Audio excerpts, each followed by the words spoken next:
Começa agora mais um podcast.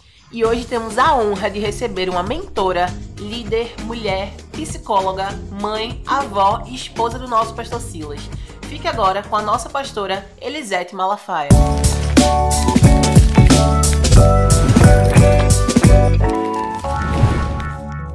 Pastora Elisete, que prazer recebê-la aqui no nosso podcast. Está sendo uma honra, assim, ter esse momento com a senhora. E para iniciar, né, eu queria que a senhora se apresentasse um pouco, falasse um pouco da sua história aqui dentro da DVEC, como mulher também, para a gente começar um pouco conhecendo a senhora ainda mais. O prazer é todo meu de estar aqui, né, no podcast da DVEC Caxangá, falando aqui com esse povo bonito, abençoado. Eu sou Elisete Malafaia, casada há 43 anos, com o pastor Silas, tenho 3 filhos, 5 netos, né? Eu nasci no lar evangélico, meu pai já era pastor em Minas Gerais, em Carangola, então eu nasci lá e fui com 4 anos para o Rio de Janeiro. Meu pai foi ser o pastor da Assembleia de Deus na Penha, pastoreou 59 anos, lá eu me casei com 20 anos, o Silas com 21, lá o Silas foi consagrado a pastor, né, na época ele era um evangelista, foi evangelista 28 anos, e eu ao lado dele, né, nessa época que ele era evangelista, eu trabalhei 12 anos numa empresa, no banco, e quando ele falou, Elisete, agora você vai sair do seu trabalho, porque nós vamos agora viver pela fé, né? Aí foi um baque, eu vou te dizer que meu coração balançou, mas eu fui criada num ambiente de muita fé e milagre, porque eu morei até os 20 anos ao lado da igreja, na casa pastoral. Meu pai teve 11 filhos, 6 homens e 5 mulheres, e eu vi na minha casa milagre, o arroz aumentar, o feijão aumentar, a carne aumentar, porque além dos filhos, chegavam irmãos da igreja, chegavam missionários para comer na minha casa, chegavam pastores, e eu via milagre acontecer, sabe? Sim. Milagre, assim, da comida aumentar, também da roupa não acabar, porque as roupas eram passadas, né, de um para o outro, né? São 5 mulheres na minha casa, e eu usava as roupas das minhas irmãs, usamos também roupa muito do serviço social. Então eu fui criada vendo um milagre, nunca faltou nada, o meu pai sendo pastor da igreja, né? Nunca passamos necessidade. Deus foi sempre o Jeová Jireh, aquele que provia todas as coisas, né? No Natal, ele fala, não tenho como comprar um brinquedo, mas eu ganhava uma bonequinha de pano de uma irmã, sabe? Eu ganhava um brinquedo de outra irmã do serviço social, e aquilo alegrava a gente. Então, quando o Silas falou, olha, Elisete, eu vou deixar o meu emprego e você vai deixar o seu também, nós vamos ver pela fé, eu fiquei um pouco medrosa, que isso faz parte, né, sim, da vida. Mas, ao mesmo tempo, eu tive uma paz, porque eu pude lembrar do que eu vivi e dos milagres. E eu tive a convicção, nós oramos e tivemos a resposta de Deus. E foi tão interessante que ele disse, você não vai falar para o seu pai, né, que eu estou deixando o meu emprego e você deixando o seu para viver pela fé. Eu falei, bom, tudo bem. Aí nunca faltou nada na minha casa, mas nós começamos a comer na casa do meu pai. Ele conta isso no testemunho dele. Como foi para a senhora? Bom, foi nessa época eu estava com meu filho Silas, que eu trabalhei até ele fazer 9 meses, aí quando ele estava para fazer 1 ano, foi quando começou o programa Vitória em Cristo, fazer 41 anos, a idade do meu filho Silas, que ele falou, você vai deixar o emprego. Eu fiquei com medo, porque eu estava com um filho também agora, né? Mas não foi assim algo tão difícil. Eu falei, vou viver. Eu sempre fui uma pessoa simples, nunca fui... Eu sempre fui econômica. Quem lá em casa administra as finanças sou eu, até porque eu trabalhei em área financeira. Então ele falou, nós vamos ver pela fé. E eu comecei a almoçar na minha mãe, a gente conversando, mãe e filha. Eu falei, não, mãe, eu estou vivendo pela fé, com Silas. Aí até que o meu pai falou naquela época, né, tinha o presbitério da igreja, ele levou o assunto. E o Silas começou a receber um salário mínimo, né? E ali começou a nossa trajetória de fé, né? Ele sempre ousado. E depois aquilo que ele entrou, né, no ministério para pregar pela TV, que ele arrecadava verbas para pagar, depois aquilo que ele usou para ser bênção para outros foi bênção para a nossa vida também, né? Que ele, como evangelista, começou a colocar empresas para fazer propaganda no próprio programa e ele ganhava comissão da TV. Olha como é que Deus faz as coisas, né? Quer dizer, Deus estava testando a nossa fé realmente. Se é isso que vocês querem, então vocês vão passar num treinamento. Porque a gente tem que saber que a nossa vida cristã é uma vida de treinamento. Assim como aquele povo saiu do Egito para entrar em Canaã, o deserto foi um treinamento. Alguns ficaram reprovados no treinamento, né? E morreram no deserto. Então, o que a gente tem que aprender é que a gente está nessa trajetória de vida também, passando os nossos desertos da vida, que são treinamentos para a gente alcançar Canaã, né? Que a gente vai chegar ao céu. Né? Então a gente tem que saber que Deus vai treinar a gente, a nossa fé, a nossa total dependência dele, né? A nossa confiança e o treinamento para a gente não murmurar, porque muita gente perde a bênção de Deus por causa da murmuração, por causa da incredulidade, do medo, da insegurança, que foi o que aconteceu com aquele povo que morreu no deserto. Então a gente tem que entender. Então foi um treinamento para a gente. E hoje eu sei que Deus estava preparando a gente para lugares maiores, para coisas maiores, porque hoje vocês veem que o Silas é um cara altamente visionário, né? Altamente empreendedor. Então ele foi treinado em coisas que no início pareciam impossíveis e Deus foi mostrando, né, a bênção dele nesses detalhes, para hoje ele estar à frente da ADVEC, né, e com essa visão de implantação de igreja, de implantação do reino, e vocês sabem que é tudo pela fé realmente, né? Como ele diz aí, eu uso todos os recursos, eu faço crendo que o Jeová Jireh vai prover. E eu vejo que a nossa trajetória de vida foi assim, de um treinamento de fé, né? Para a gente estar aqui hoje, né? E vendo aqui vocês, a igreja aqui de Caxangá, sendo uma bênção. Né? Então, na vida, a gente vai sendo treinada nos nossos desertos. E a gente tem que confiar que nós somos escolhidos por Deus, amados, aceitos e chamados para cumprir um propósito. Isso é muito importante. E eu entendi isso muito cedo na minha trajetória de vida, né? Porque eu tive experiências muito cedo com Deus. Quando eu tinha 9 anos, eu fui batizada com o Espírito Santo. Quando eu tinha 13 anos, eu tive uma experiência numa conferência de jovens, né? Que o tema era Despovoando o Inferno. Então eu tive ali um chamado por almas, eu tinha um desejo missionário muito grande. Eu não esqueci a mensagem que o pastor Takayama, da Assembleia de Deus de Curitiba, pregou. E quando ele falou de Isaac e Rebeca, do encontro do noivo com a noiva, falando, né, da igreja, no encontro com Cristo. E aquilo despertou na gente esse chamado de ganhar almas, né, de despovoar o inferno. Então aí quando foi que eu fiz a oração no terraço da minha casa pastoral, onde eu morava, do lado da igreja, depois de uns meses aí eu conheci o Silas. Já conhecia, mas aí comecei a namorar, né, que eu comecei a namorar com 13, ele com 14, né? E aí, ele sempre envolvido com a igreja, eu também ali sempre envolvida, cantava no Renascer, sempre envolvida com jovens, no evangelismo. E assim foi a nossa trajetória até hoje aqui. A senhora olhando um pouco sua trajetória até hoje, se a senhora pudesse dizer algo que foi seu maior desafio, não só dentro da igreja, mas assim como mulher também, na sua história, desde a adolescência, né, também sendo filha de pastor, esposa de pastor, a senhora saberia dizer qual foi o seu maior desafio? Sim, o meu maior desafio, por incrível que pareça, foi enfrentar o púlpito, porque eu era muito tímida, muito envergonhada, então eu sempre trabalhei nos bastidores, eu sempre trabalhei ajudando, fazendo as coisas, né? E quando eu me vi tendo que estar à frente, deu um medo muito grande. E principalmente quando o Silas falou, o seu nome foi dado para ser pastora. Eu quase dei um treco. Porque eu venho de uma denominação que não tinha pastoras, né? Haviam mulheres que tinham uma função até de pastora, mas não tinham um título, né? Porque eu acredito muito que você não precisa do título para fazer. O título vem como consequência. Né? Então, já havia na minha igreja mulheres de Deus, né, que pregavam, que testemunhavam, que lideravam, e não era. Então, quando comecei a assumir as mulheres lá na igreja, né, isso em 1998, mais ou menos, que eu não era pastora, mas eu estava à frente, né, a liderar as mulheres, foi assim muito desafiador para mim, porque eu sempre me imaginei, eu sou muito parecida com a minha mãe, né? Minha mãe é uma mulher que era uma pastora dentro de casa. A minha mãe, dentro de casa, ela aconselhava, ela orava, pessoas eram curadas, pessoas eram restauradas, eu vi de tudo ali na minha casa, pessoas sendo curadas, das drogas, da prostituição, da esquizofrenia. E eu pensei assim, eu sou muito parecida com a minha mãe, que eu seria como ela, né? Então, porque até a gente brincava, você é a filha que mais parece que é sua mãe.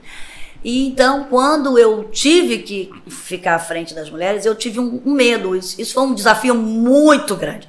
Eu resisti muito, porque nessa época eu já atendi em consultório. Então, eu idealizei, né, que eu seria uma psicóloga, que eu atenderia muito em consultório e na igreja, em atendimento. Sim. Mas não ia liderar nada. Até que meus projetos seriam ter um curso de treinamento em consultório, como eu tenho uma amiga que a gente começou juntas, a Marisete. E eu até indico hoje muitas meninas para fazerem curso com ela. Mas eu idealizei isso, não de estar à frente liderando mulher, porque o Silas já liderava, já tinha muitas coisas na igreja, e eu ficava muito assim, por trás dos bastidores ajudando, e também na minha casa, com os meus filhos, que eu me dediquei a eles, né? Porque o Silas viajava muito, né? Então eu tive essa sabedoria, né? Não, alguém tem que estar aqui para orientar, para aconselhar, para estar levando escola, para estar direcionando. Sim. Não me imaginei à frente, então foi um grande desafio, um medo que eu tive que superar, né? Que eu vou te dizer que até hoje ainda é também, né? Porque talvez pelo meu temperamento, que eu sou muito na minha, mas foi um grande desafio. Mas aí eu coloquei, Senhor, se é o que tu queres, né? Meu Silas começou a me empurrar também. Aí eu tô aqui. Aí ele, você vai ser pastor. Eu falei, meu Deus, que responsabilidade. Aí depois a gente assume a igreja, né? Sim. E aí Deus tem seus propósitos, mas é um desafio você estar liderando pessoas, né? Há uma responsabilidade. A Bíblia diz, quanto mais é dado, mais é cobrado, né? Então a gente sabe, né, que quando você galga funções maiores, né, coisas que você tem que assumir, tem que ter uma responsabilidade, porque tudo a gente vai dar conta a Deus.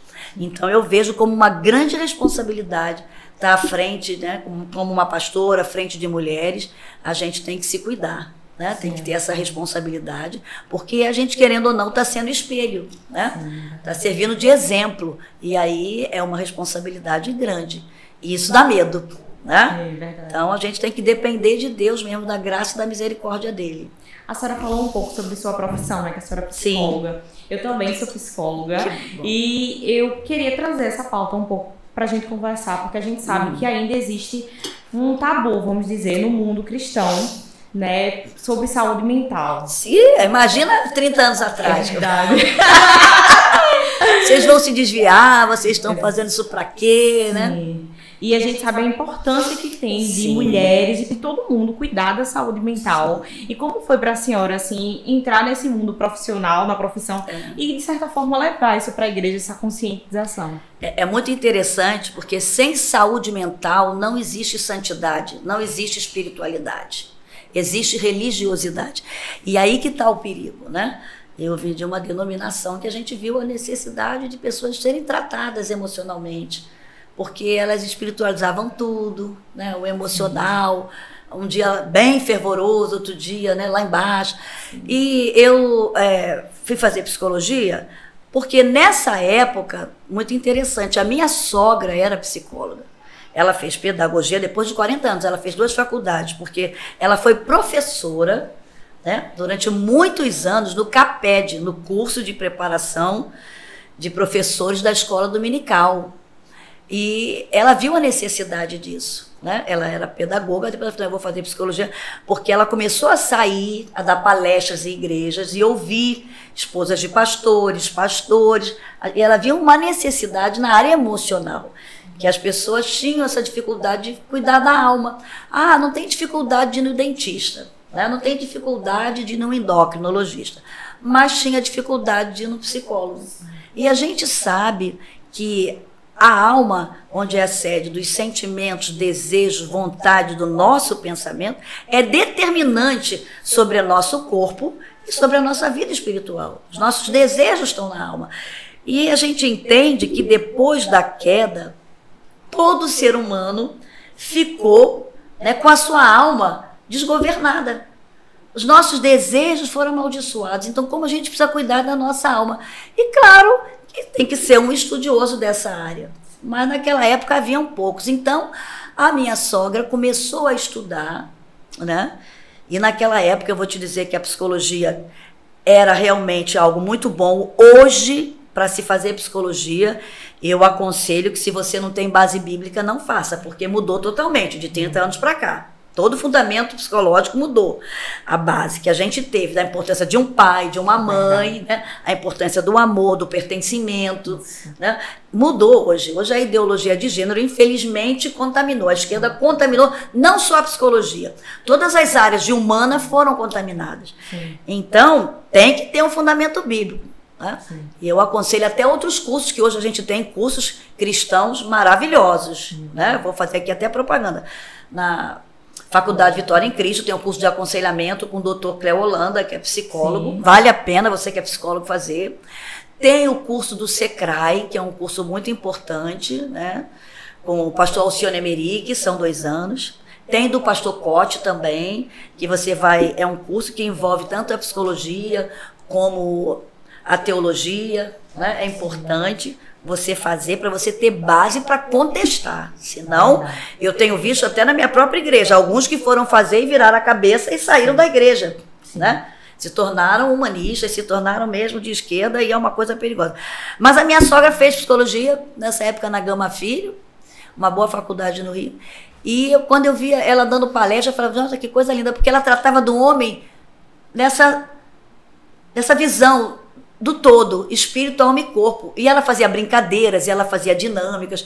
E a gente via que o povo se soltava, e o povo, sabe, entendia a importância de cuidar das emoções, de expressar, né, as suas emoções, a tristeza, o luto, vivenciar, coisas que se espiritualizavam, né? Isso adoecia, né? Mostrar vulnerabilidade, que ninguém é forte o tempo todo, né? Que nós temos os nossos medos, as nossas inseguranças, os traumas, que muitas vezes a gente via nas palestras ela falando, quando falava para mulheres que passaram por abusos de pai, de padrasto, e que havia muito choro, e aquilo era tratado ali. Então, isso me motivou, né? E aí eu fiz o curso e comecei a atender muitos cristãos em consultório e vi milagres acontecendo ali, né? Porque eu creio que Deus faz milagres na igreja, mas Deus faz milagres no atendimento também terapêutico, né? A gente tem visto isso, quando a pessoa está ali e ela se vê com assim, uma abertura para falar de traumas do passado, de coisas que estão ali,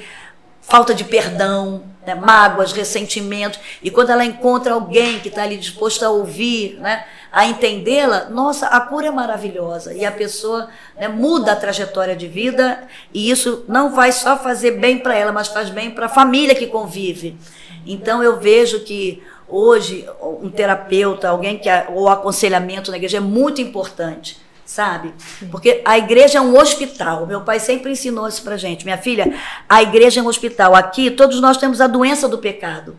Todos nós temos os nossos traumas. Então a gente vem para se tratar, para ser curado e para fazer a prevenção também, né? Então a igreja é um local de cura e de prevenção do pecado e também da cura emocional. Então eu creio nesse milagre. E Deus usa o ser humano, Deus usa pessoas. Então eu vejo que a psicologia foi algo muito bom que agregou para a minha vida e para a vida de quem eu atendi e atendo, sabe? Uma bênção. A senhora traz a psicologia, querendo ou não, dá esse suporte a senhora nos aconselhamentos que a senhora tem, né? Dá. Como dá? Porque a gente sabe que, querendo ou não, a senhora tem uma base ali científica, né? Querendo ou não, e também espiritual. Sim. E aí anda junto, né? É. Não adianta, o ser humano é um ser psico, bio, sócio espiritual. A gente não se descarta. E esse mês, o texto bíblico que o pastor Silas pediu é esse, né? 1 Tessalonicenses 5:23. Eu gosto dessa versão que eu decorei. A que ele fala é um pouquinho diferente, mas a versão que eu decorei é essa que diz assim: que a paz de Cristo domine todo o vosso ser e todo o vosso espírito, alma e corpo estejam, né, saudáveis diante de Deus. Então, quando se fala espírito, alma e corpo, essa tríade, nós somos espírito, alma e corpo. Claro que a prioridade é o espiritual, e o espiritual vai interferir no emocional e no físico. Então a gente tem que cuidar dos três, do nosso espírito, alma e corpo, para a gente ser uma pessoa saudável, não perfeita, porque não tem ninguém perfeito, né? Depois do pecado, todo mundo tem as suas imperfeições. A gente está aqui num processo, como a Bíblia diz, de santificação diária.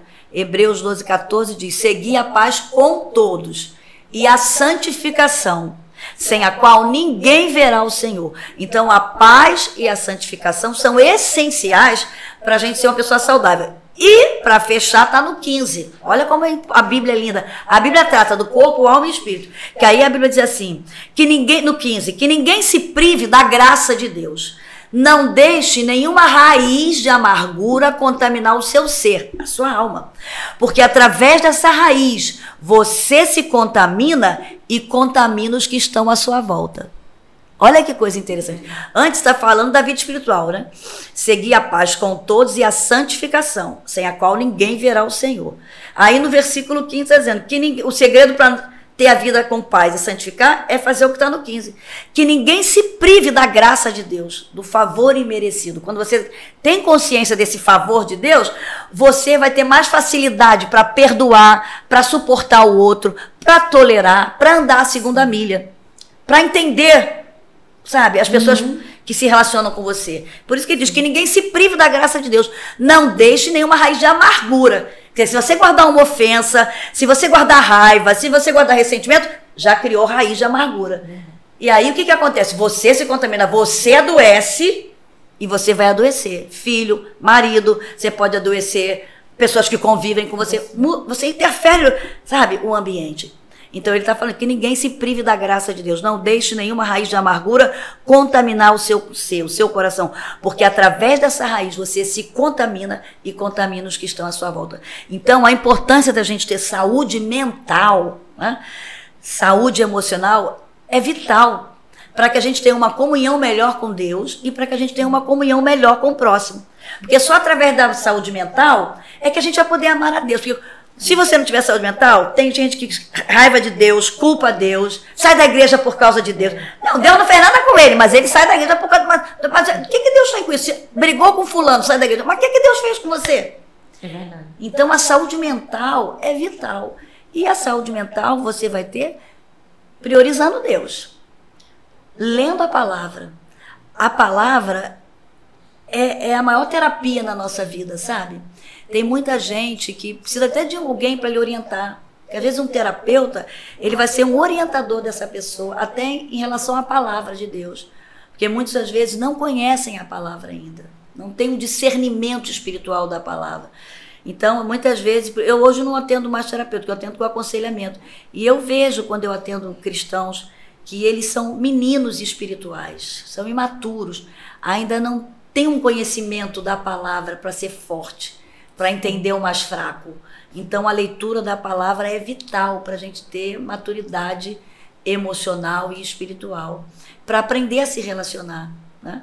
Porque é muito interessante quando Jesus estava sendo questionado pelos fariseus, lá em Mateus 22, 37, sobre os mandamentos, que realmente eram 10 mandamentos e 600 e tantas leis que eles tinham que seguir, né? Aí os fariseus, os saduceus, né, os religiosos da época, como é que o senhor fala, como é que o senhor resume tudo isso? Porque realmente você guardar 10 mandamentos e 600 e tantas leis que eles tinham que seguir para poder, né, se justificarem. Jesus foi muito simples, né? Olha como Jesus foi bem direto. Olha, só existem 2 coisas que vocês têm que fazer. Ele diz: ame ao Senhor teu Deus com todo o seu coração, com toda a sua alma, com todo o seu entendimento, com toda a sua força. Tá? A tríade do ser humano, espírito, alma e corpo. Com todo o seu coração, com toda a sua... Coração está falando do biológico. Com toda a sua alma, emoções, sentimentos, pensamento, com toda a sua força física. Esforçar para servir, né? Ame ao Senhor teu Deus com tudo isso e ame ao seu próximo como a você mesmo. Então o segredo da vida cristã, de a gente ser saudável emocionalmente, porque eu vou dizer, tem muita gente hoje que procura psicólogo porque quer uma justificativa para os seus erros. Ah, eu sou assim por causa do meu pai, por causa do meu... Peraí, mas a Bíblia diz assim, 2 Coríntios 5,17, quem está em Cristo, nova criatura é. As coisas velhas passaram, tudo faz novo. Você passa a ter há uma metanoia, acontece uma transformação na nossa mente. A gente passa a ter um novo pensar, um novo agir, um novo falar, um novo comportamento que vai ser uma transformação diária, um processo. Como? Através da comunhão com os irmãos, através de estar na igreja, através da leitura da Bíblia, através da oração. Só que as pessoas querem uma mudança mágica, instantânea. É verdade. Não, conta com a nossa mudança de mente, o nosso esforço, com toda a sua alma, com todo o seu entendimento, com toda a sua força. Ame esse Deus e ame ao seu próximo como a ti mesmo. Então, quando você tem essa consciência de que você é amada por Deus, você foi escolhida antes da fundação do mundo, sabe? Que Deus enviou Jesus para morrer por você, você é muito valiosa, você é preciosa aos olhos de Deus, não se troque por nada, não importa o que aconteceu na sua trajetória, Deus vai refazer isso tudo para ser bênção. É o que eu explico, aquilo que você pensou que foi para te destruir, não. Deus permitiu, porque nada foge ao controle de Deus. Deus permitiu para hoje você alcançar outras pessoas através do seu testemunho. Aquilo que o diabo pensou, um abuso, um estupro, uma gravidez inesperada, né? Maltrato que você passou. Hoje você se torna uma nova pessoa e Deus vai transformar você para hoje aquilo que o inimigo pensou que ia ser para ti. Sabe, para anular você, para acabar com você. Deus vai usar isso para você ser um canal de bênção para fazer a prevenção na vida de muitas pessoas. Então, essa é a transformação do Evangelho. Né? E isso a gente só entende quando a gente recebe esse amor de Deus realmente. Porque ainda tem pessoas que estão dentro da igreja, mas ainda não tem esse amor ainda. Ainda não conseguiu captar e receber esse amor de Deus. E aí fica preso a coisas do passado, sabe? Fica preso a detalhes, a coisas que acontecem no dia a dia. A gente tem que entender que a nossa trajetória aqui, Deus está no controle. Eu creio na Bíblia, sabe? No que quando ela diz em Romanos 8:28, que todas as coisas, não são algumas coisas, todas as coisas cooperam para o bem daqueles que amam a Deus e são chamados pelo seu decreto. Quando você tem a convicção que você é amada por Deus, que Deus te escolheu para algo nesse mundo, para um propósito, você não veio aqui à toa, você não caiu aqui de paraquedas. Eu digo, já tem gente que nasceu e foi jogada no lixo, mas que hoje é uma bênção e que testemunha e que ganha muitas pessoas para Jesus.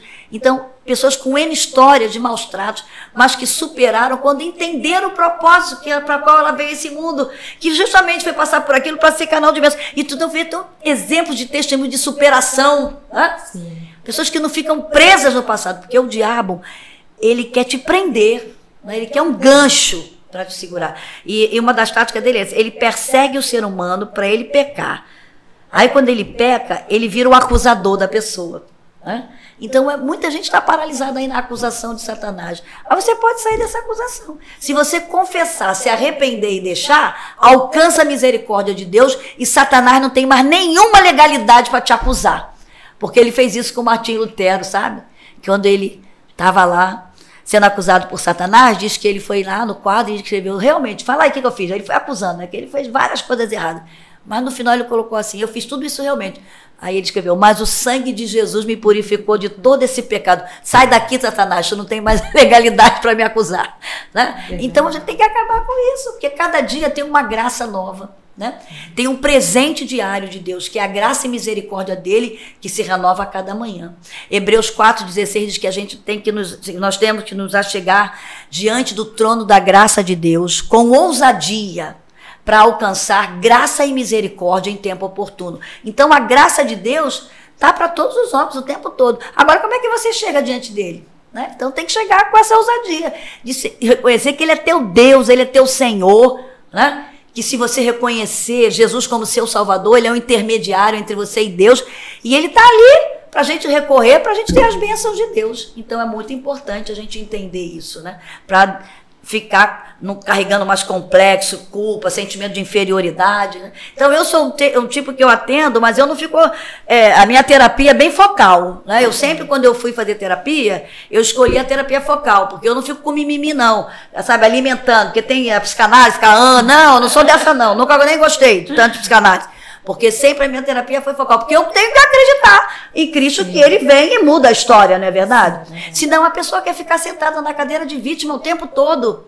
E a gente não é mais vítima. Nós somos mais do que vencedores através de Jesus Cristo. Então eu creio no que a palavra diz. Que diz que nós somos mais.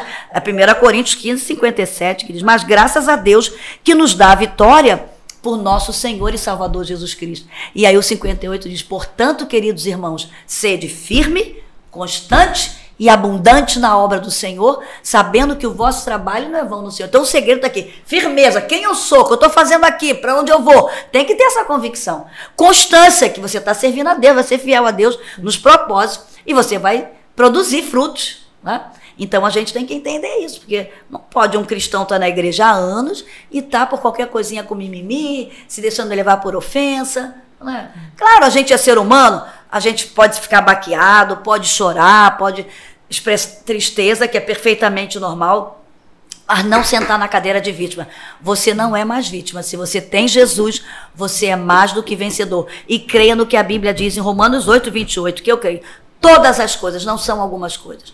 Todas as coisas cooperam para o bem. O segredo está aqui. Daqueles que amam a Deus e são chamados pelo seu decreto. Se você ama Deus, está cumprindo um propósito, fica tranquila. Ah, vai ter adversidade? Vai, porque faz parte do treinamento. Mas o teu final já está pronto, né? É verdade. Pastora, a gente também está no ano da família, né? Estamos finalizando, na verdade, já dezembro. E a gente queria saber um pouco da senhora. A gente sabe que sua vida é muito agitada, a senhora tem muitos compromissos. Como é administrar a vida de avó, de filha, de esposa, suas responsabilidades também na igreja, outras filiais que a senhora vai também? Como é para a senhora? Olha só, eu sou uma pessoa bem tranquila. Eu tenho medo de muita agitação. A gente vive num mundo hoje, né, de muita agitação, de tudo. As pessoas querem um sucesso muito rápido, né, uma promoção muito rápida. Então, hoje a gente vive num mundo, há muita ansiedade, há muita inquietação, né? As pessoas querem tudo pronto, né? Muito improviso para realizar muita coisa. Eu não, eu sou bem tranquila, né, organizada nos meus afazeres. Né? Eu tenho tempo para mim, porque, como eu disse aqui, nós somos espírito, alma e corpo. Então a gente tem que ter muito cuidado, porque eu vejo hoje uma geração mais nova que quer tudo muito rápido, né? Um sucesso muito rápido, realizar uma carreira profissional, ou seja, uma carreira ministerial. Mas eu gosto de Eclesiastes, que é um livro que fala que não são dos velozes ganhar a corrida, mas dos que sabem administrar o tempo e aproveitar as oportunidades. E uma das táticas de Satanás que eu vejo hoje, nessa sociedade tão imediatista que a gente vive, né, de querer tudo para ontem, muito rápido, né, tudo muito, uma realização muito rápida, sim, é que uma das táticas de Satanás está sendo ele colocar um desgaste, um esgotamento. Porque eu vejo, às vezes, hoje até a mulher, ela quer se realizar, ela quer casar, ela quer ter filho, ela quer ser profissional. E eu vejo hoje mulheres esgotadas, fisicamente, emocionalmente, espiritualmente. Então, a gente tem que saber que a gente está aqui cumprindo um propósito, e dentro desse propósito, né, é dentro de um tempo da nossa vida. Então, a Bíblia diz que há tempo para tudo. Eclesiastes 3, né? E diz também, Eclesiastes, que o importante não é começar bem, é terminar bem. Então eu vejo muita gente, hoje a gente tem as redes sociais que estão aí, cheias de influencers, né, que querem ganhar milhares de seguidores e ficam num desgaste físico, mental, emocional e espiritual nas redes sociais, se desgastando ali. E eu digo lá para algumas meninas que eu sou a maior incentivadora, mas eu falo, cuidado para vocês não ficarem fazendo lives demais e informação demais, porque vocês estão lidando com o mundo espiritual agora das potestades do ar. Então, é outro nível. Você está aí tendo um desgaste que vai exigir de você, sabe, muita oração, muito jejum, muito tempo a sós com Deus. Você vai ter que cuidar de você. Então a gente vê gente que morre antes do tempo, por causa de um esgotamento físico, mental, emocional e espiritual. Então eu me preocupo com isso, porque eu sei que tudo aquilo que Deus tem para mim, para você que está aí me ouvindo, para vocês que estão aqui, tudo que Deus tem para vocês vai acontecer. Só tem uma pessoa que pode impedir, vocês mesmos. Satanás não vai impedir. Ninguém vai poder impedir. Você mesmo é que vai poder impedir. Dependendo de como você está lidando com o seu tempo e com as oportunidades que Deus está te dando. Então, a gente tem que aprender a administrar o nosso tempo.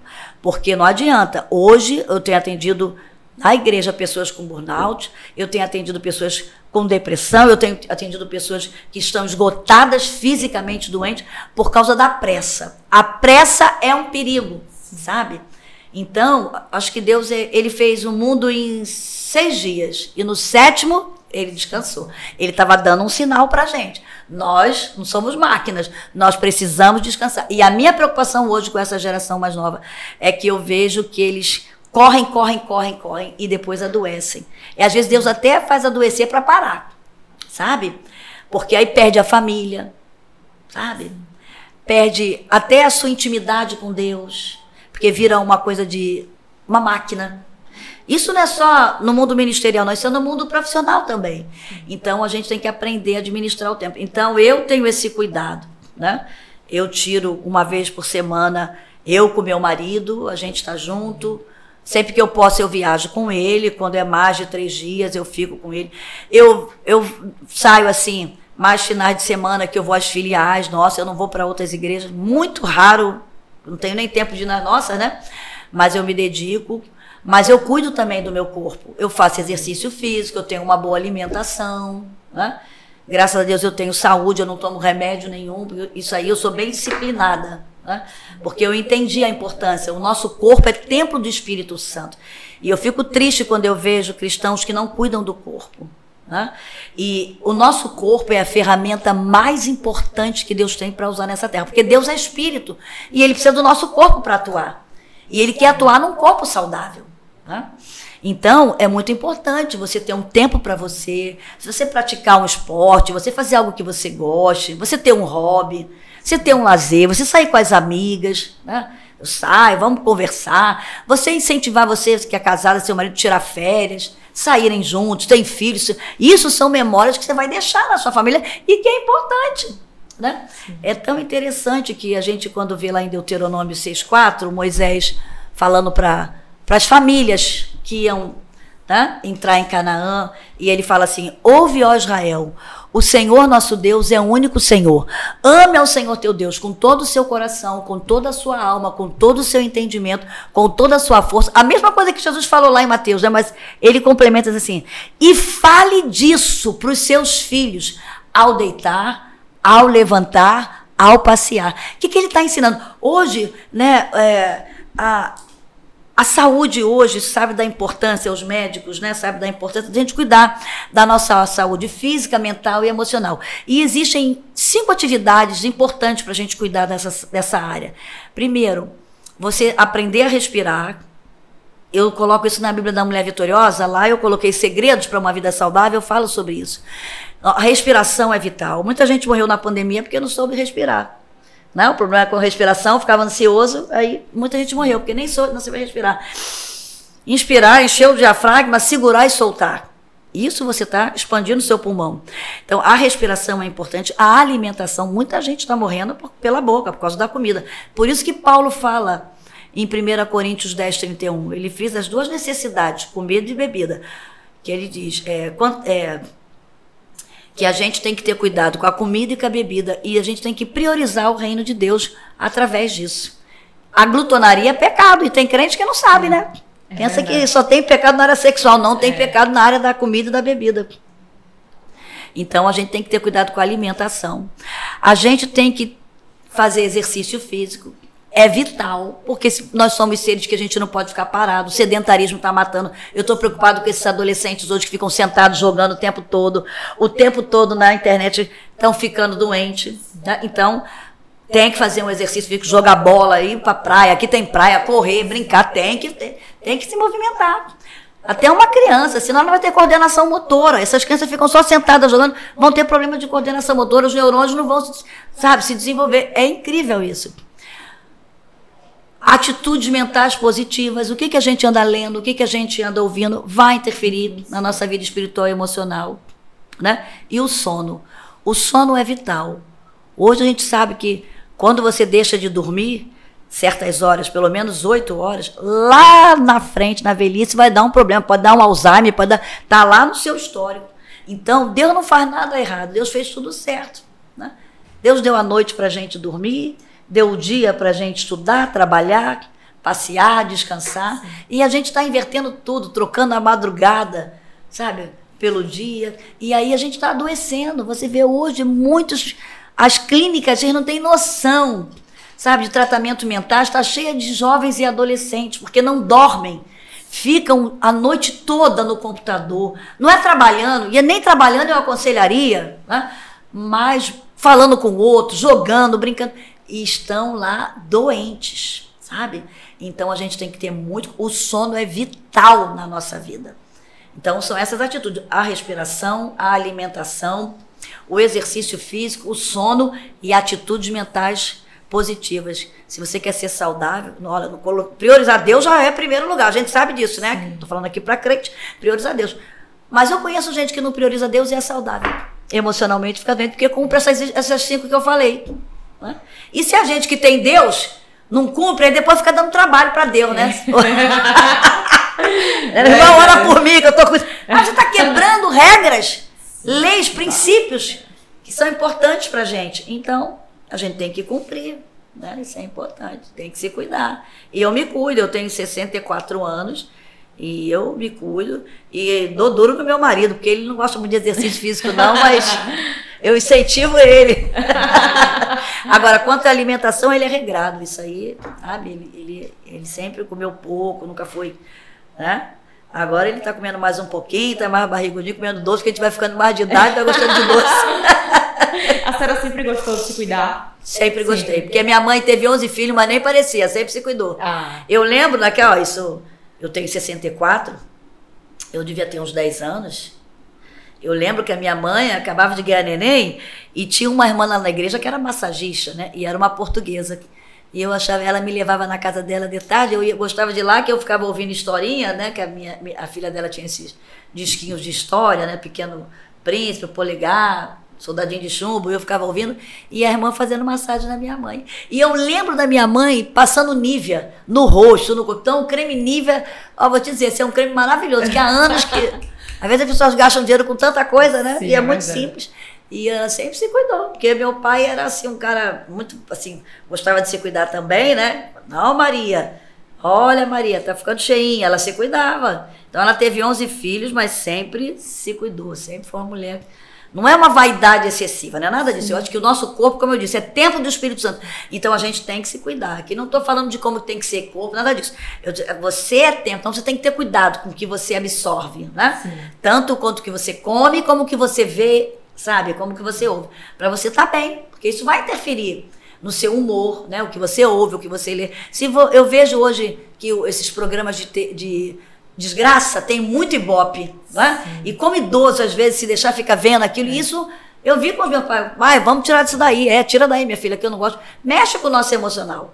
Então a gente tem que ter muito cuidado, porque tudo isso interfere. Aquilo que a nossa alma, ela absorve pelos 5 sentidos, aquilo que a gente vê, aquilo que a gente ouve, aquilo que a gente fala, aquilo que a gente toca e o que a gente come, vai interferir na nossa alma. Então a gente tem que ter cuidado. Verdade. A senhora falando um pouco da sua mãe, do cuidado que ela tinha com ela, né? Eu pensei um pouco no culto que a gente vai ter hoje, falando sobre legado, né? Sim, das gerações. legal, sim. Se a senhora pudesse falar um pouco do legado que sua mãe deixou para a senhora, como a senhora enxerga isso hoje? Olha, o legado é algo que você transmite, né? Falando, né? Ou através da escrita, da fala, do exemplo. Mas eu acho que o exemplo é o mais forte, né? Porque você pode falar uma coisa e com o seu exemplo você desfazer o que fala, né? Então, a transmissão do legado é de uma maneira muito subliminar pelo exemplo. Por isso que o que Moisés está falando ali para aquele povo, ao deitar, ao levantar, ao passear, ao acordar, lembre a esse que vocês têm um Deus, priorize esse Deus, porque é através das atividades diárias, você está deixando um legado. Então, a minha mãe foi uma mulher assim, eu vou te dizer, a minha mãe se converteu com 8 anos, ela conta que ela foi a primeira a se converter da casa dela, a minha avó era espírita, e ela foi levada com 8 anos, olha a importância da escola dominical, ela foi levada numa igreja batista por uma tia, e lá ela se converteu, e até os 15 anos ela ficou na igreja batista, se batizou, e com 15 para 16, ela começou um pastor começou a fazer um culto da casa da mãe dela, que depois se converteu também com esse pastor, que era da Assembleia de Deus, pastor Marcelino Margarida, que foi quem batizou, depois o meu pai, consagrou o meu pai a pastor, né, e casou o meu pai. Então minha mãe casou com 16 anos, e o meu pai tinha acho que 23 nessa época. Acho que são 7 anos de diferença, né? Dá 23 anos, isso mesmo, era 7 anos mais velho. E aí ela, depois, assim que casou, já foi ser esposa de pastor, que meu pai já foi dirigir uma congregação lá em Baltazar, né? Então ela era uma mulher assim muito paciente, muito amorosa, sabe? Sabia agregar as pessoas. E ela sempre casou e já a casa dela já era igreja. Então ela conta que ela já começou lidando com pessoas, né? Então ela foi um modelo para mim assim de uma mulher de um equilíbrio emocional muito grande, espiritual também. Uma mulher pacificadora, agregadora, uma mulher que sabia, tinha o dom da hospitalidade, sabe? Quem ia na minha casa queria voltar, sabe? Ela sabia receber, tinha um dom da doação, sabia se doar para as pessoas, tinha sempre uma roupa para dar também. Com toda a nossa dificuldade, se chegasse alguém lá, uma criança de uma roupa, peraí, vou pegar a roupa do fulano, sabe? Servia um cafezinho, nunca deixava ninguém sair de lá sem, não, vamos almoçar. Então eu vi multiplicar a coisa, porque era para 10, de repente chegava mais 10, 20 e tinha comida.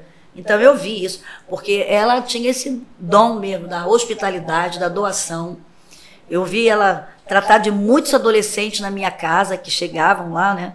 A minha casa vivia cheia de adolescentes. A gente morava em época de conferência, tomava mãe lá em casa. Então tinha sempre aquelas adolescentes mais carentes, que não tinha mãe que era cristã, que tinha uma mãe talvez que ela não tivesse bom relacionamento. E elas iam lá para casa, minha mãe sentava com elas, aconselhava. Aí chegava com dor de cabeça, dava um remédio. Então a minha mãe foi uma mulher assim, que eu vou te dizer, que Deus deu a ela um dom da hospitalidade, um dom da doação, uma paciência, um carinho, um afeto para os 11 filhos e para quem chegasse. E na igreja ela marcou a vida de muitos pastores que passaram pela minha casa, missionários, sempre com um sorriso, sabe? Sempre alegre.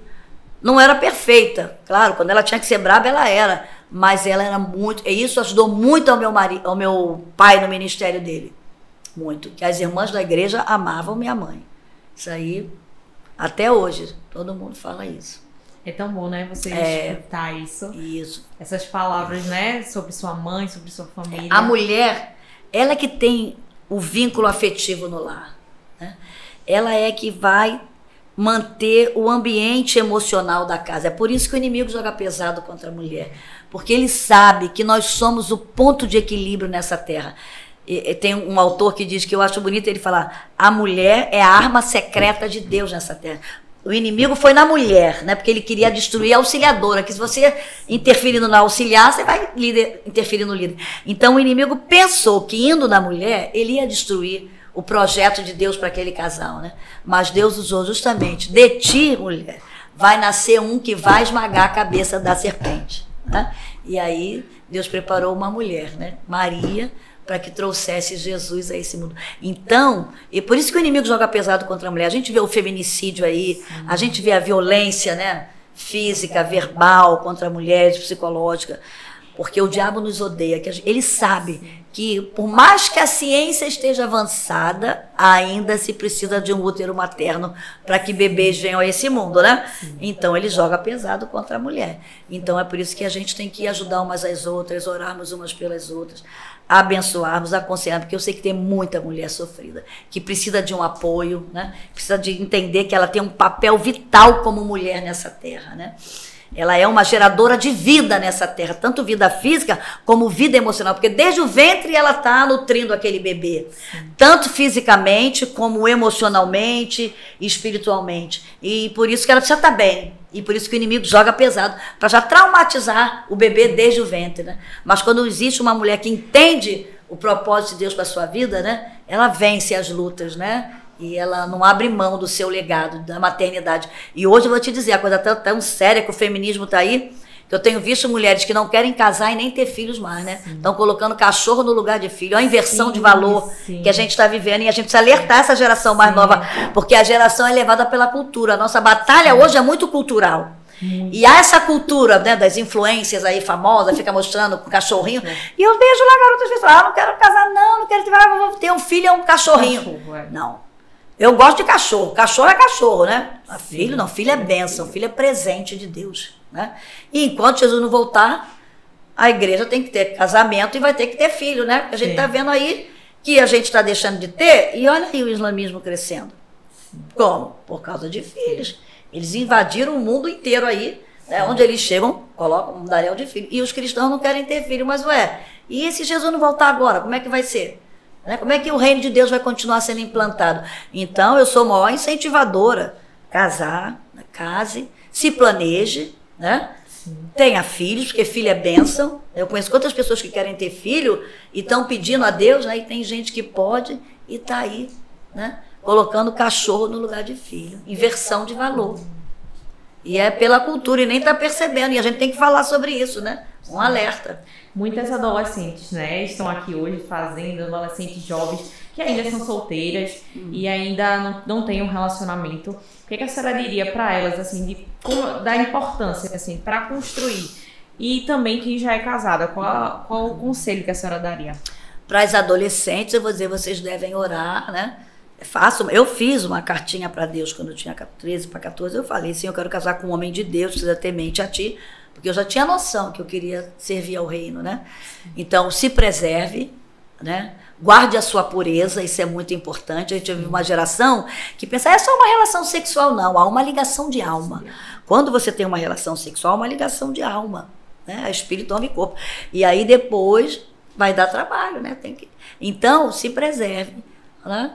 Ore, peça a Deus. Namore, não é proibido namorar agora. Namore decentemente, que você pode terminar e depois ser amigo de quem você namorou. Não tem problema nenhum, né?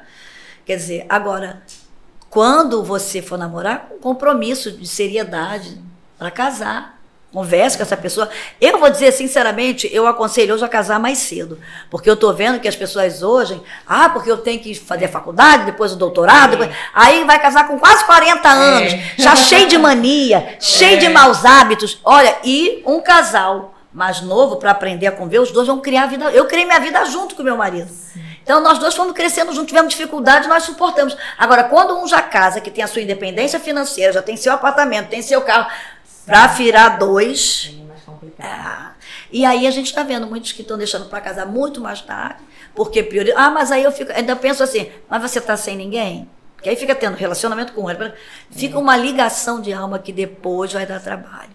Aí eu tenho que ir lá para o atendimento, aí vai lá para mim, né? Para eu fazer as orações de desligamento, para poder fazer. Então é melhor evitar isso. Se é adolescente, ore, comece a pedir a Deus para te direcionar, né? Conheça, tenha relacionamento com os grupos da igreja e comece a namorar. Tá vendo que está encaminhando, né? Tá tendo conhecimento dos pais, a visão da vida de vocês, a missão, os sonhos, né? São parecidos.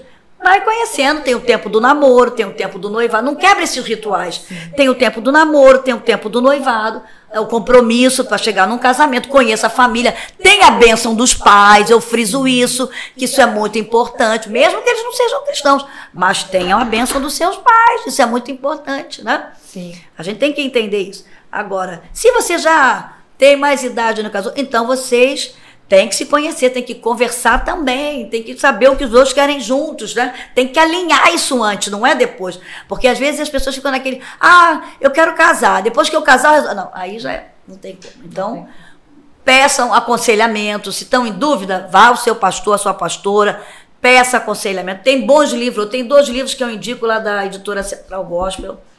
12 perguntas antes de se casar que você deve fazer com o seu cônjuge. Muito importante. Hoje tem bons livros que você pode ler. Tem o curso de noivos. Então, tem toda uma prevenção antes de casar para você evitar o divórcio. Hoje a gente tem essa prevenção, né? Sim. Que antigamente não tinha. Então, hoje ninguém casa leigo sem ter um conhecimento. Então, é melhor você fazer a prevenção antes. Conhecer a família um do outro, ver como é que é, né? Sentar, saber o que gosta e o que não gosta. Comece, vai ter que ter conta conjunta, saber quem é mais econômico, quem não é. Vai ter que ter a lição mesmo desse mês, eu dei semana passada lá na igreja, né? O casal e a área financeira. Porque hoje o que tem mais levado ao divórcio é a área financeira. Não é a família de origem e nem a infidelidade sexual. Porque lá no mundo hoje a infidelidade sexual é normal para ele, então isso não vai mais divórcio. Mas o que tem mais levado ao divórcio, tanto na igreja como lá fora, é a área financeira. Então o casal tem que ser ajustado nessa área, tem que conversar sobre isso.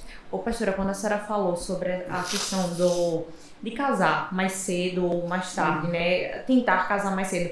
Eu lembrei muito como o feminismo também, de forma sorrateira, tem entrado nisso, feito com que as mulheres pensem que sua vida profissional é muito mais importante do que a construção de uma família. E até mesmo dentro da igreja a gente vê. Sim, mas o feminismo entrou sério. A partir dos anos 80, foi de uma maneira muito sublime, através das novelas, através dos filmes, essa realização profissional da mulher, né? Meu corpo, minhas regras, eu sou altamente independente, eu não preciso de homem para nada. Então foi entrando, né, de uma maneira muito subliminar.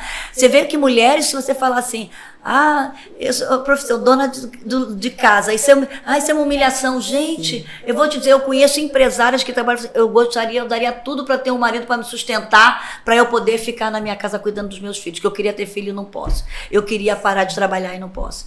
Eu não estou dizendo que a mulher, eu trabalhei, mas eu orava e pedia a Deus, sabe, que eu tivesse um marido que pudesse também ser o provedor maior. Não é que a mulher não possa trabalhar, mas o que eu vejo hoje é que há uma disputa entre o casal. Sim. E isso tem interferido. E muitos homens até não se superam porque a mulher não dá nem a chance de investir nele, para ele ter uma provisão maior, ela só pensa nela. Hoje se vive um egoísmo, um egocentrismo muito grande no relacionamento conjugal. E isso está sendo um desastre nos casamentos, sabia? Elas não querem abrir mão. Não, tem que fazer doutorado. Peraí, para um pouquinho agora, dá uma chance para esse homem, incentive esse homem a crescer, incentive esse homem a ocupar uma posição que vocês dois possam ter uma estabilidade, sabe? Sem que você fique carregando. Porque eu conheço muitas mulheres que estão morrendo antes do tempo, envelhecendo, ficando feia antes do tempo, sem precisar, por causa de um desgaste físico, mental, emocional e profissional, que elas só pensam na realização delas e esquecem muitas vezes que tem os filhos e o marido e ficam sobrecarregadas e poderiam diminuir isso, sabe? Porque eu vou te dizer, o ser humano é um ser de acomodação. Então, um homem vê uma mulher, né, que o tempo todo ela está e ele se acomoda, isso é automático, porque o homem foi criado por uma mãe, uma tia, então ele precisa ser empurrado, sabe? Ele precisa de motivação, muitas vezes. E aí, às vezes, a mulher só investe nela e esquece de investir nesse homem. E a Bíblia diz que nós somos Ezer, é forte auxiliadora. Então, se você quer ter um marido que você veja que ele seja uma pessoa que produza, que seja bem sucedido na sociedade, que seja bem sucedido no ministério, na área profissional, invista nesse, motive esse cara. Porque quando ele vê a mulher aqui, ele aqui, isso só vai desmotivar ele. Então você tem que elevar. Jamais desmereça seu marido, porque a mulher promove o marido. Então é uma situação que a gente está vendo hoje, muitos lares se desfazendo por causa disso, por causa do egoísmo, sabe? Ou tanto o homem também, quando ele chega num nível e que ele não levanta essa mulher. Porque acontece isso também, né? Sim. O cara tá muito bem sucedido e vê a mulher lá como aquela pessoa que ele não incentiva a estudar, que ele não incentiva a crescer. Vai dar um desnível, gente, nesse casamento. Então eu acho que tem que haver uma parceria, um ajudando o outro, né? Um motivando o outro a crescerem juntos. Eu vejo que isso é muito importante no casamento, no relacionamento do casal. Em ambas as partes, seja profissional, seja ministerial, sabe? É importante isso aí, o casal tem que estar no mesmo nível de um relacionamento, né? Tanto cultural, conversando, como ministerial, com sonhos, com projetos juntos. Não é só o projeto dele ou o projeto dela. A visão é do casal. A visão tem que ser do casal. Isso é muito importante. A gente vê muito mulheres que estão casadas mais novas, né, mais jovens, vê isso porque foram tão inseridas, né, nesse mundo de assim, você tem que conquistar, você tem que fazer... Não, até muitas mães falavam, olha, você tem que ter a sua independência financeira, porque já sabe, né? Se esse homem te deixar, minha filha, você tem que... Então a menina já vai, peraí, eu não vou nunca depender desse homem, eu tenho que me virar, porque aquelas palavras que vão sendo ditas, que vão sendo internalizadas, inconsciente, a menina vai fazendo, não é por maldade, não. Foi um incentivo que ela teve. O medo leva ela a fazer isso, né? Então alguém tem que orientar. Né? E acaba aquela dicotomia, né? De tô sobrecarregada, mas ao mesmo tempo não dou espaço para o esposo ocupar o papel dele, né? Isso é muito forte hoje em dia, a gente vê. Muitos homens sendo anulados pelas mulheres. E isso é altamente diabólico. Porque a Bíblia segue princípios. A gente não pode quebrar princípios bíblicos. querendo ou não, o lindo da Bíblia é quando a gente vê o homem, ele é aquele que ele é o promotor, ele é o protetor da casa, ele é o maior provedor e é ele que dá a lei e a ordem, porque o homem simboliza Deus. A mulher representa o Espírito Santo e os filhos representam Jesus. Então a casa é uma... Isso é lindo quando a gente entende. A casa é uma representação da Trindade na terra. A Trindade tem uma hierarquia e também na família tem que ter essa hierarquia. O homem representa Deus, o protetor. Você já viu uma casa que não tem telhado? Ela pode ser linda, está cheia de móveis, mas se ela não tem telhado, ela está vulnerável. Então a mulher precisa do homem como um protetor, como um provedor. Ela tem necessidade disso. Né? Quando a gente inverte esse valor, vai dar problema. E a mulher é aquela que cria o vínculo nutricional da afetividade, a mulher que promove a organização dentro da casa, a manutenção do humor da casa. É por isso que Satanás joga pesado contra a mulher, para ela ser uma mulher rixosa, para ela ser uma mulher rancorosa, se sentir inferiorizada. Então, aí muitas vezes ela é agressiva, muitas vezes ela está nervosa. Então, como é importante a mulher entender isso, sabe? E os filhos representam Jesus. Então, a gente tem que... O diabo odeia a família por causa disso, porque a família é uma representação da Trindade que há no céu e na terra. E por isso que ele quer desfigurar o macho e a fêmea. Aí ele cria os andrógenos, né? Que você olha, tu não define se é homem ou mulher. O que é hoje uma geração de andrógeno? Você olha, você não sabe se é um menino ou se é uma menina. Porque quando ele olha para um macho e para uma fêmea, ele lembra da imagem e semelhança de Deus. Ele odeia essa imagem. Então ele está desfigurando a imagem do homem e da mulher. É o que ele está fazendo. Você vê o desfile de moda agora dessas coisas de marca, você olha, meu Deus, aquilo é homem ou mulher? A gente está vendo aí os travestis, a gente está vendo isso tudo aí. Ele quer denegrir, desfazer a imagem do macho e da fêmea, que é a imagem e semelhança de Deus. É altamente maligno. Ele odeia a família, porque ele não tem mais família, ele é um ser solitário, né? Então ele não quer que ninguém tenha família. Por isso que a gente tem que lutar pela família, né? Acho que a gente vai partir para o encerramento agora, que já passou pra caramba, então vamos embora. Eu tô aqui seguindo ela. Eu não tô, então fecha aí, porque senão ninguém aguenta não, meu filho. Muito bom. Aí depois você vai fazendo aí, né? Pra gente finalizar, né?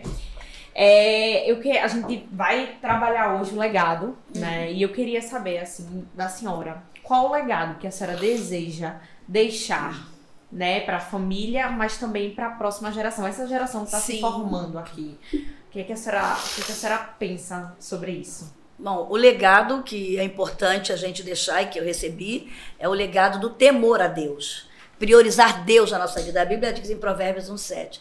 O temor ao Senhor é o princípio da sabedoria. Então, quando a gente deixa esse legado de temor a Deus, de priorizar Deus, o reino de Deus, de obedecer os princípios da palavra de Deus, a gente vai adquirir sabedoria para aprender a lidar com as estações da nossa vida. Tanto os momentos bons como os momentos ruins de dificuldade. Então, o legado que a gente tem que deixar é esse legado de temer a Deus, de obedecer a Deus, independente do que aconteça na nossa vida. Se nós priorizarmos Deus, como está lá em Mateus 6,33, quando diz: mas buscai primeiro o reino de Deus e a sua justiça e algumas coisas. Não. Quantas coisas? Todas as coisas. E todas as demais coisas vos serão acrescentadas. Então é o legado que a gente tem que deixar. É o legado que eu recebi dos meus pais. O temor a Deus, a obediência, né? Priorizar o reino de Deus, independente do que aconteça. Ame o reino, meus filhos. Priorize o reino, obedeça a Deus. E vocês serão abençoados e a sua geração também. Amém. Amém. Obrigada por todas as palavras. Foi um podcast de muito conhecimento, de muito aprendizado para mim. Fiquei ouvindo aqui e aprendi muito também. Espero que todo mundo que assista aprenda Amém. cada vez mais com a senhora. Gostei também. E é isso, finalizando. Amém. Eu agradeço aqui a oportunidade de estar com vocês, né? Meu desejo é que Deus abençoe vocês, que Deus acrescente a cada dia mais sabedoria, graça, unção, discernimento espiritual, espírito de revelação, e que vocês sejam uma bênção aí para a geração de vocês. Tá? Amém. Porque ninguém é melhor do que vocês para falar para a geração de vocês. Amém. Bom, Deus Amém. abençoe. Amém.